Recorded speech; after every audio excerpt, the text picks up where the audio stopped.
ठीक ठीक कि तुम्हारा से साथ जब छूटी कि दुनिया का कि तुम्हारा से साथ जब छूटी कि दुनिया का मजा लूटी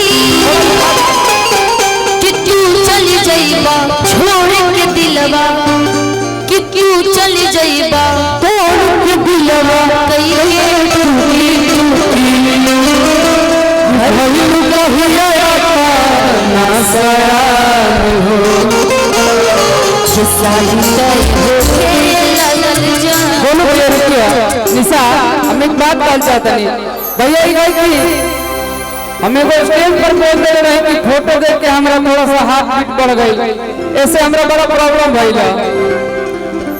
जब अपने ही मेरे से नाराज हो गए, आज के बाद मैं कभी मंच पे किसी के बारे में कुछ नहीं बोलूंगा, क्योंकि मेरे अपने ही मुझे नहीं समझ सकते हैं।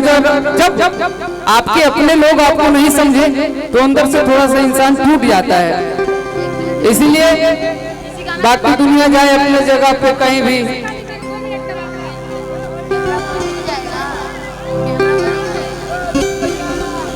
कि तुम्हारा से साथ जब छूटी दुनिया का मजा लूटी तुम्हारा से साथ जब छूटी दुनिया का मजा लूटी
कीबोर्ड के लाइन दे दी देखिए।